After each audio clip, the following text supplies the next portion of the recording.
Okay, and we are live. So, hello everyone. Welcome to the show. And you will see that today we have someone additional on top of myself and Dan. So today we have Danny. It's our expert interview series. We got Danny, who is the Danny. Would we like to call it founder of We will go Mystery with Gym? founder, yeah. We'll go with Yeah, founder. founder of Mystery Gym in the UK. So today we have the honor and privilege to interview him, and he will be sharing some of his entrepreneurial journey, experience, and knowledge with us, just so that we can benefit from it. So let's just kick off. So, Danny, do you want to give people who are watching a bit of an intro of who you are, what your business is about, and perhaps a bit about what you were doing previously before you start your business? Yeah, of course. Firstly, thanks for having me, guys. It's I haven't done many of these, so I appreciate you guys having me on. In terms of a little bit about what I do with Mystery Gym, so we're a mystery shopping service. So I don't know if anyone's familiar with what that actually entails, but essentially we look at we do mystery visits, so we go into gyms and we understand what potential clients are experiencing. And we then feed that back to the owners and operators of these gyms. So any aspect that a customer will experience, from a tour, from a PT session, from a class, all the way to the social media and the process of registering their interest, we look at that and then discover easy wins that can be tweaked quite quickly to basically create the smoothest and most effective kind of operation possible. And the reason that came about, I've worked in gyms for probably 10 years now, everywhere from fitness instructor, cleaning machines, to PT, to sales, to general manager. And I've seen the value in this kind of element, but I haven't seen it done properly just yet.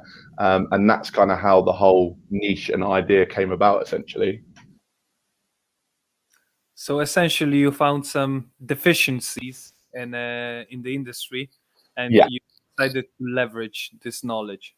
Yeah. So, I mean, basically, I saw the value in what mystery shopping do. I think very rarely in any industry can a staff and owner understand like first-hand feedback from what a customer's experiencing and learn from that.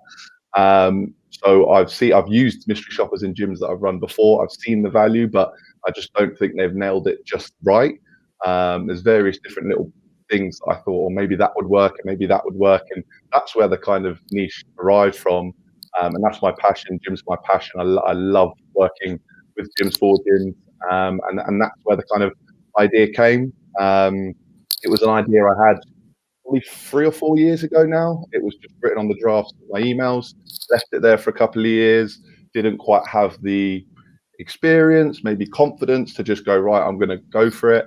And then just something clicked, and I thought, actually, did a bit of research, found that there still wasn't anything like that out there. And here I am today, essentially. Wonderful. And I know we talked about this when we were talking in the gym about why me and Dan started doing this, and then we know that there are like millions and millions of like podcasts out there, but we basically want to do something that we are just starting out.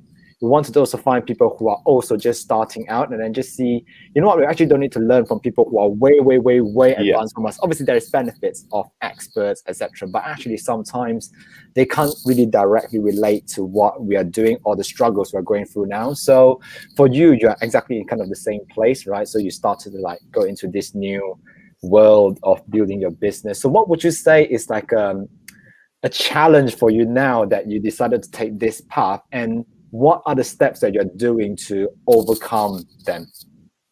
I think the biggest challenge is almost the unknown. So I've worked in gyms from building site onwards, so I understand how elements of business work, but I've never done it fully for myself. So I think the things that you don't think about, the setting up the trademark, the setting up the website, the speaking to the right people, the employment of staff, things that you don't get taught and you just have to kind of learn along the way. I think that is a big challenge, but it's one that I really, really enjoy.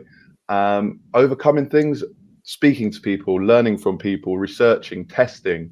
You're never going to get the point right first time. You can make educated guesses, you can speak to people, but you've got to really experience it for yourself. And like I said, the whole idea that Mystery Gym came from, I've had probably for every 99 bad ideas, there's one good idea, and that's where Mystery Gym has arrived from.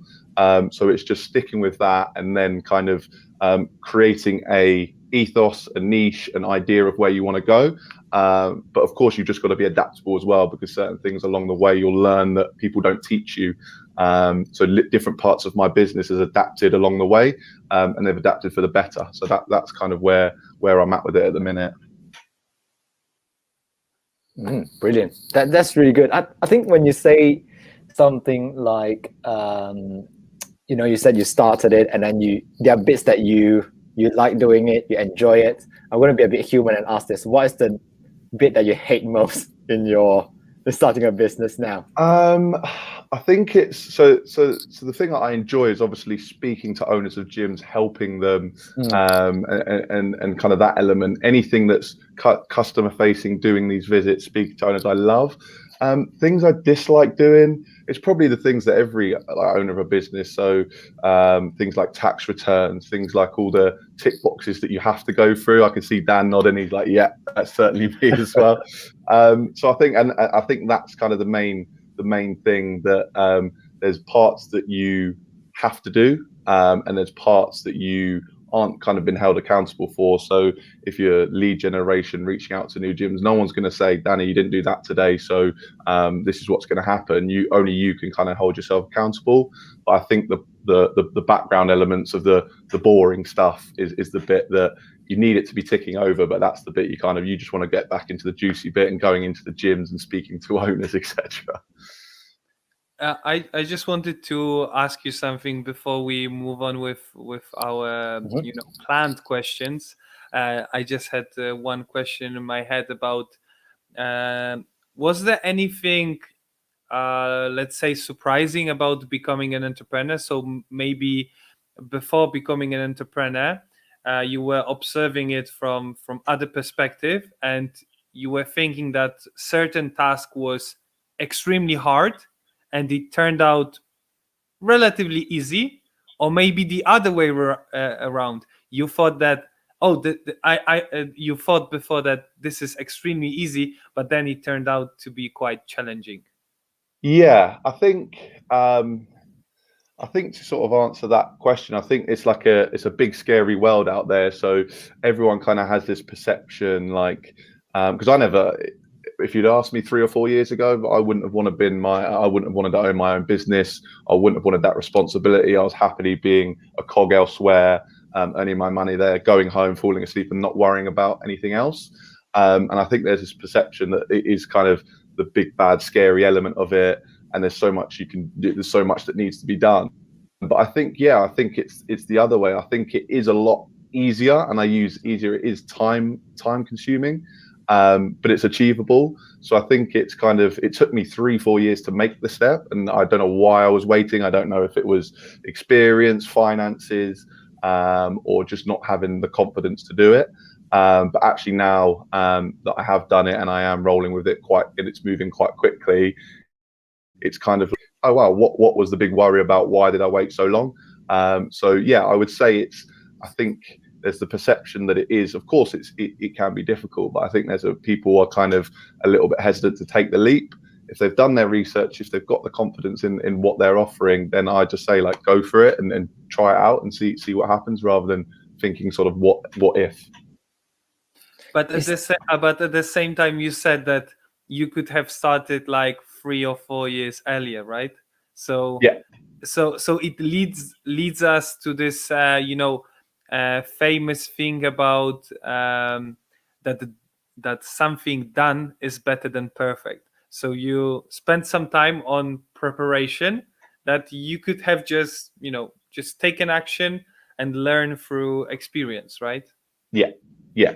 So I think it is hindsight's a wonderful thing. So whilst like I did say, I could have done it 3 years ago. Like, I didn't have the experience, probably didn't have the contacts either. But because I had written a lean business plan, it's always in my thinking. So whenever I spoke to gyms, whenever I walked into a gym, I would have that in the back of my mind. So certainly it's worked out for the better. But yeah, like you say, it's better to keep the wheels in motion. It doesn't matter how slow it's going, but it's better to keep things ticking over rather than just kind of stopping. I just want to dig a bit deeper along that, that was quite interesting, right? So is there, because you talk about how that idea has been, I call it marinating, you've been marinating that idea for about 3 or 4 years, and then you start to do it. Is there a moment between these 3 years, 4 years ago, 3 years ago, 2 years ago, 1 year ago, 6 months ago, 1 month ago, and then suddenly a moment that you go, okay, I feel like I'm ready. Like, what is the nuance, the little difference that makes you think I'm going to make this big now? I don't know. To be honest, I can't think in my mind that there was a click of the fingers and I'm going to go for it. I think it must be, it could be a thing of just maybe seeing other people achieve, maybe reading like the books and the podcasts that I listen to, and just thinking like, well, actually, I've done a bit of research. I've seen that there's nothing like this out there. So what's kind of stopping me? So I don't think there was a specific kind of trigger. I think it was brewing.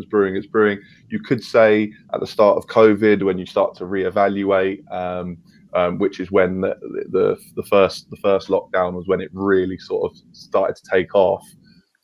So potentially that. But I can't remember. I mean, it's a really rubbish answer. I do apologize, but there isn't like a specific kind of light bulb. I think it was just brewing. And then at one point I just went, let's stop talking about it and let's actually get the basics in play and see what happens with it. And kind of here I am today with it. I actually think that's a good answer, because personally, I feel like everyone's the same, right? We have the idea, we go through it, but then people are waiting for that light bulb moment. But the truth is, there might not be this light bulb moment. And going back to what we were talking about was that you just have to make a decision and go, and you just do it.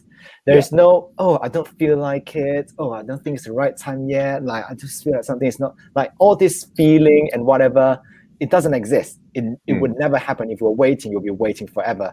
Dan, is there something I see that you want to say something? Yeah, I wanted, because I think I didn't get it. Did you start Mystery Gym before COVID or during COVID? So the actual official launch was at the start of the first kind of as it sort of arrived. So March 2020. So it was an idea that I'd had for a long time. It was a business plan, and it was I was looking into it for a while. So the idea was 3 or 4 years ago. It was something that I was thinking about, not in great depth, but as you say, it was kind of ticking over. And then when COVID came, and then I sort of thought, well, actually, potentially had a bit more time to do some research. Maybe it was something that I'd set up in the background, but then at very early on from that, I was like, right, let's go with this. Let's get it trademarked. Let's get the taglines in. Let's get the website. Let's register it as a limited company. And then obviously you need to be careful with who you speak to as well. That was one thing that I was cautious, because it's quite a niche area. That if you say it to the wrong person before you've done any of the legalities in the background, someone could just steal the idea. I mean, they wouldn't do it as good as me, but they could just steal the idea. So that was something I had to kind of consider. But now it's out there for the world. I want to tell the world, and I want to take over the world with it, basically. Amazing. But at the same time, when you mentioned about, you have to be careful who you talk to, but at the same time, I believe you have accumulated a great network while doing your previous jobs that you can leverage now for your business, but also you could have leveraged it beforehand as a way of crash testing your ideas, let's say. So speaking with someone trustworthy, who is also from the inside, and getting this other perspective, right? Whether you are thinking correctly about the most important thing, so the needs of your potential customers, right? Yeah, but exactly. And I think as supportive as friends and family are, they're always going to say it's a great idea. And it's obviously every like you say, you have to be careful with who you speak to. So the people that I trusted, the gym owners that I trusted, the people that have worked in the gym industry a very long time, and the ones that like I say, I did have that kind of trust with them. I would go to them with, this is my proposition, this is how I would run it. And when they started to like sort of take note and go, okay, that works, I would actually like to find out more about that. That's when an idea in my head that I'm confident with, then it clicks and goes, okay, these are my potential customers or clients, and they're kind of, and I know they're going to be honest with me, and that's where like that kind of where it progresses quite quickly, because then once you've got their backing, you can branch it out to more and more people, and then just kind of take it on from there. Okay, we have a question here from we do have a question, viewers. So Marcus is asking, what would you like Mystery Gym to look like in 5 years? So essentially what I want it to look like is, I want it to, at the moment, we're the only gym specific mystery shopping service in the UK. Now I believe in the world, but I can't quite clarify that because I can't search for everything. So what I want to happen in 5 years, I want to not only be the leading gym specific mystery shopping service in the UK, I want to branch that out Europe and worldwide. 5 years time would be perfect. So I want it to be I want to kind of change the perception of mystery shopping. So mystery shopping, it's big in it's big in restaurants, it's big in shops, it's big in hotels, and there's a perception, anyone that's worked and been mystery shop, there's a perception that people are trying to catch you out, and we're trying to change that. We're not trying to catch you out. It's not trying to do a tick box. We're actually giving you real feedback that's not only going to help the gym, but actually it's going to help you. Because if you get told, oh, actually, when you did that tour, or when you did that phone call, when you did that email, there was a few little aspects that could have been improved, then that's when it opens people's eyes. Okay, they're not here to just catch me out and tell the big boss. They're actually here to help. So I want to change the perception, and I want to go worldwide. That's the two long-winded answer. Sorry, Marcus. That's cool. But at the same, sorry to go, Dan. Go. Aren't you concerned with like cultural differences? Because I believe that gyms are quite specific and are not like let's say the culture around going to the gym. Yeah, might vary from country to country. You know, like what I've seen during my time in the UK and in the Netherlands, that they are like mostly big chains of gyms, right?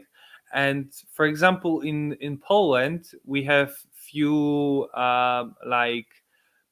chains, right, of gyms, but at the same time we have just local gyms, like they have only like one place, and their business is based more on let's say community. So this is like a gym that people are going to for last 5-10 years. Everyone knows each other. They handshake at the entrance, everyone, so that's the gym culture in Poland, actually. So I'm wondering, how would you I know it's very far ahead, but yeah, have you taken it into consideration, this? So I think it'd be very naive to think that exactly how my kind of service and how the packages work, if I go and drop that in a different country, that it would work. Definitely not. You'd need to adapt.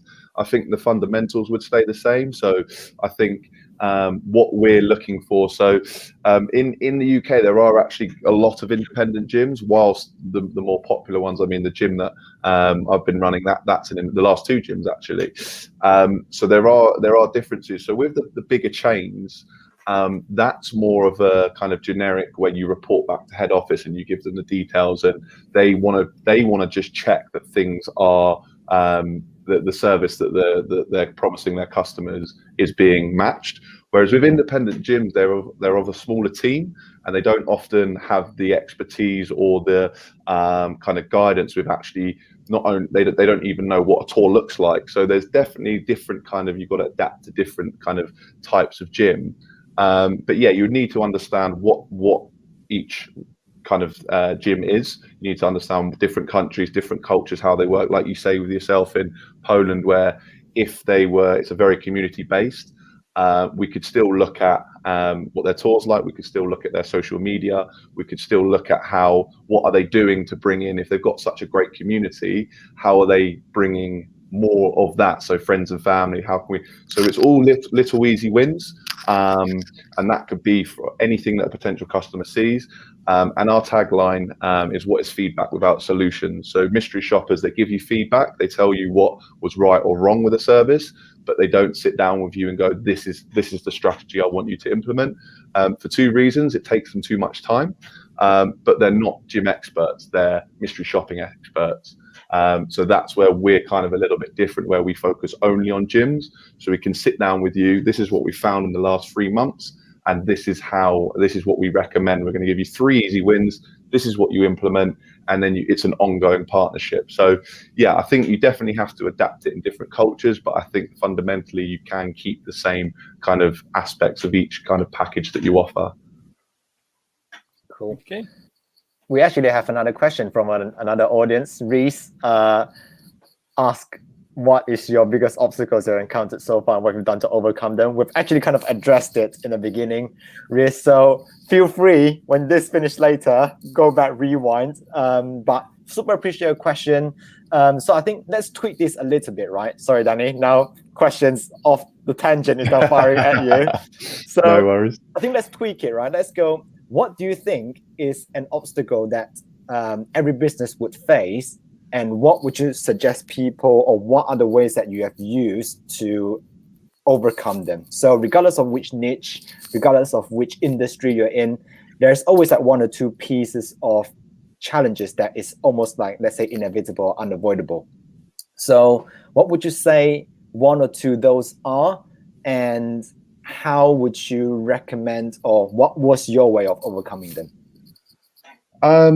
So I think there's so many different, being a relatively new business, there's so many different things you can do. And there's so many different, where do you put your time? Do you put your time on the product itself? Do you put your time on the lead gen? Do you put your time on the operations? So I think it's kind of understanding and learning what needs to be done, I guess, in terms of that. But like for me, I've not been taught that, so I don't know in terms of if should I be spending, if I've got 3 hours to focus on the business, should I be focusing on trying to get as many leads? Should I be focusing on recruitment? Should I be focusing on the background? So I think it's kind of, you need to learn through other people, you need to speak to the right people, but I think I've said to you previously, you need to test things out. You can't just kind of do things once and then see if it works. You need to test things out, see what works, see what doesn't, and then you can use that along with your experiences to try and kind of help with those obstacles that kind of are driven along the way. It's almost like, I think you mentioned 2 things there. So you mentioned about time management, right? So because no matter which business you're in, depending on the nature of the business, they will have their own respective challenges, but then you are still you. So there is how do you manage your time to make sure you make the most out of the hours that you put into this business? So that's like the first tier. And then I think the second one you mentioned was there's time management. I can't remember what the second one was, but testing. Exactly. Testing. So like just test ideas. So hopefully that answers your question. But we did mention this in the very beginning, so feel free to go back and have a look because Danny did answer that. And I just want to plug this in very quickly. So people, this is Danny's Mystery Gym social media handle. So follow him on Instagram. It's also on LinkedIn, I believe. So have a look. Even reach out, right? If you're interested in the business, I'm sure he's more than happy to talk to you. Of course. So next question that we have is, what is the best thing about being an entrepreneur? The way that we phrase the question is like, what is the happiest or most exciting moment of your entrepreneurial journey? So I think because it's fairly new on my journey, so it sounds a little bit silly, but the most exciting part was when it became real. So when it became real, when there was a website there, when it became real, when the letter in the post came that it was a registered company, when it became real, when I got my first client. So it was just the years of ideas just becoming real and going, oh wow, this kind of random idea that's been sitting here is now real, and it's a tangible product that people are buying.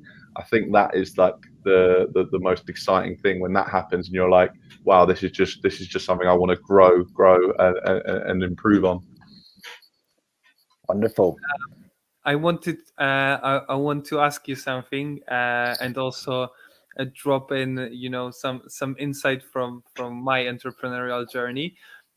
So how long does it last, your happiness about those small wins, let's say, those happy moments? Because, for example, for me, it's like my girlfriend is always telling me that I'm an awful person, that if I win something in my business, let's say I land a new client, then I will be cheerful for like 5 minutes. But if I lose a client, then I'm sad the whole day. So she says that I don't know how to cheer with my business, but I know how to be sad about my business. So what is it? How do you feel about those happy moments, those wins in your business? I think, I think for me, I think I've got quite a level head, so I don't when there is these wins, yes, I'm excited about the first time I get my first client, or the first time that I speak to an owner and they're like giving me feedback, etc.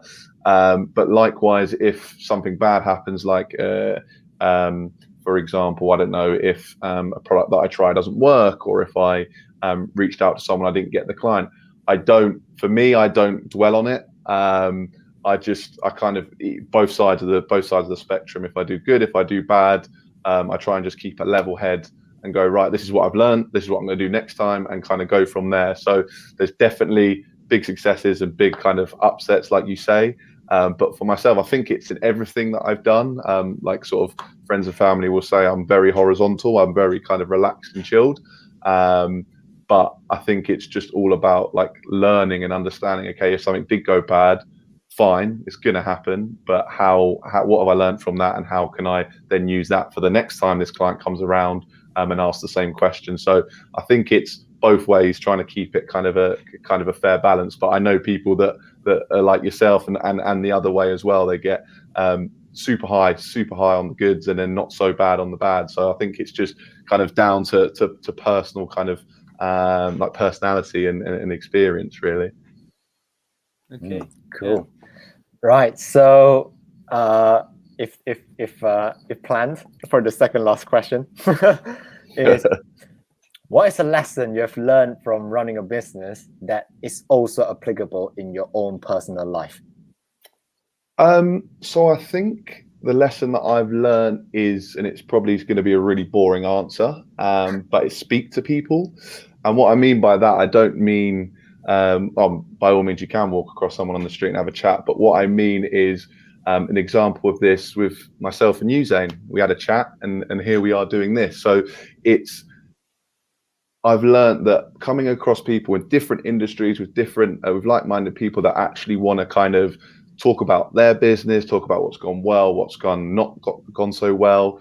And the amount of chats in the last like 6 months that I've had with people within the industry, without the industry, I've taken so many ideas from it. And it's the same with anything in life, with your job, with your relationships, having conversations, giving people time. Because you might, I use the gym as an example. If you're in the gym and you're sort of looking at someone and they're lifting weights next to you, have a chat with them. Just say hello. Just introduce yourself. Just make an interaction. And I know some people are like, oh, it's a little bit cringe, I don't want to do that. But actually, it's really powerful to kind of learn off people and understand what they're doing, and you'll go off the back of an interaction and go, "Wow, I'm glad I said hello because I've learned something about someone." And I think that can be used across life. So probably quite a boring answer, but just having conversations with people is worked really well within the business and just everyday life, kind of learning and growing.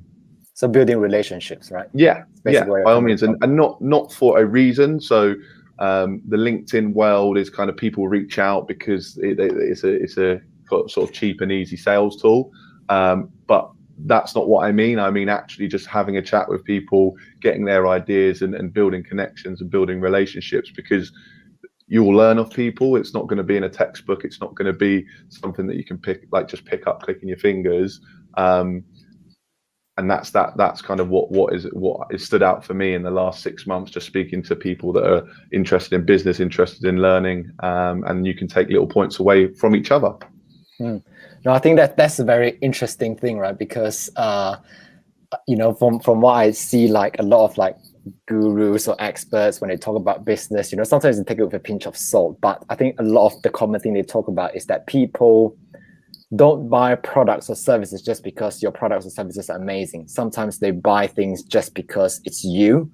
And you might not have the best products or service, but because it's you, they buy things from you. So, and I think to make people know who you are is where the building relationships come in. But you don't approach people with the intention of saying that, so I am wanting to and expecting this at the end of our interaction of a relationship. I guess it's just having a chat with people, letting people know who you are. And then as time progresses, people have that, like, so for example, when we say computer, which brand? I'm sure most people will come out like a specific brand. I'm thinking Apple, for example. It's just because they've done so many things that makes them become the default answer inside people's head. Yeah. So you want to be that person, and that can only come from genuine interaction. That can only come from really understanding where people are coming from. They know who you are, you know who they are, so that when things or conversations happen in the daily life, they mention a specific subject, they go, oh, this person. They just go, this person. They don't care. It's this brand, this product, this service is like this person. So I think that's I know it's a boring answer, but I actually think it's like a very subtle thing, because people can talk about strategies all day, but the basic human interaction is what makes the business deal happen. So that's very, very interesting. Okay, Dan, you ready to move on to our last question? Yes. Or do you have something else to ask? Yeah, because I wanted to ask whether Danny was educating himself on entrepreneurship in such a way that maybe, I don't know, taking some online courses on entrepreneurship, or maybe reading some books, because like how I see it, you had great experience in your industry. Some let's say entrepreneurial experience, because you mentioned you've been a general manager at the gym, so it's like being a leader, being like sort of an entrepreneur, right? But not in your own business.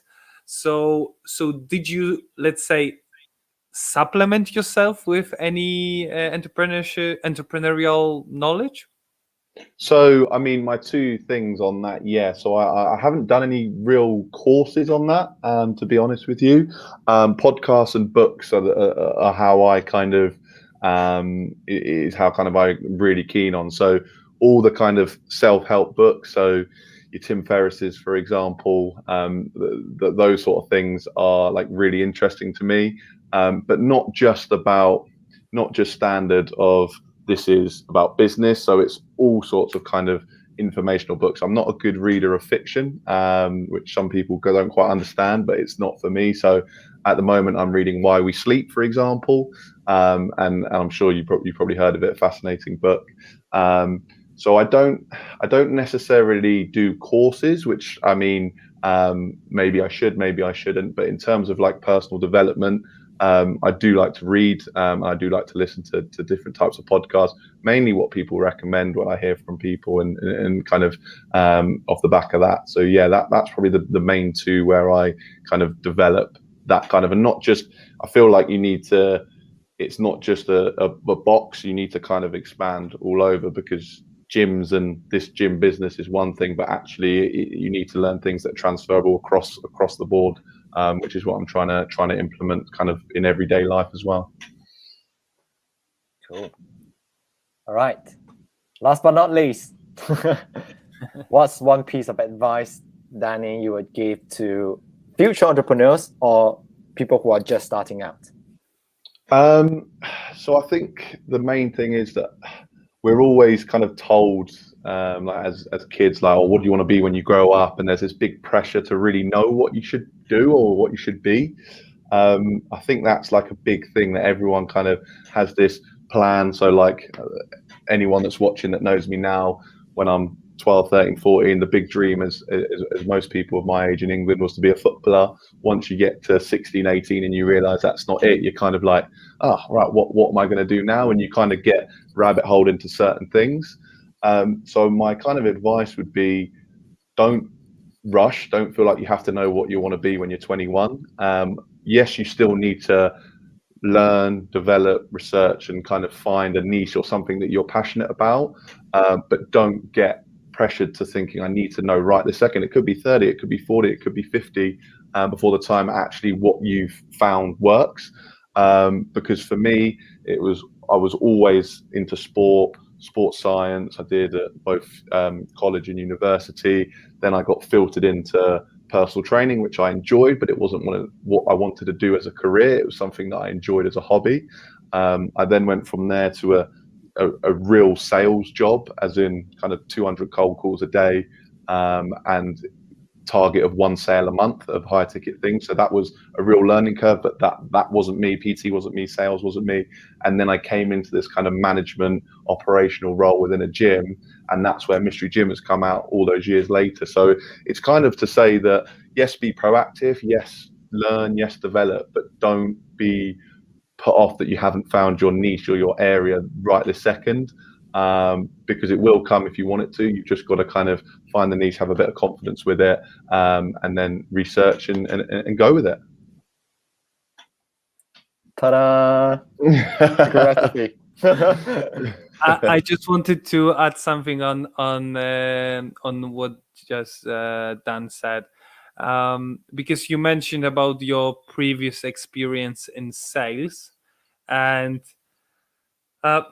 maybe I'm wrong, but I think that if you want to create really successful and profitable business, that's what you need to gain a lot of experience in. Sales, sales. This is like tremendously important skill for any kind of business. So I think I would 100% agree with you on that. So within the last 11, 12 years, 11 of them have been in gyms, and one of them has been on the sales role. And it was essentially selling VIP tables at sporting events. So your Super Bowls, your Wimbledons, your NBAs for 10, 15, 20 grand plus, all over the phone. And there were cold calls as well, by the way. So for that 1 year, I would say I learned more in that 1 year than my whole degree, my whole college. The training was great. It was extremely intense, but exactly what you said, without that, I don't think I'd be where I am today. So getting involved with sales. I've got a lot of sort of friends that started doing sort of estate agency work or something along those lines, just to dip their toe in to understand sales and develop from there. But 100% agree with you. I would recommend everyone to trial it. The only thing I think is more difficult than what I did is door-to-door sales, which I know some people did. If you can do that, you can do anything. So I certainly agree with that point.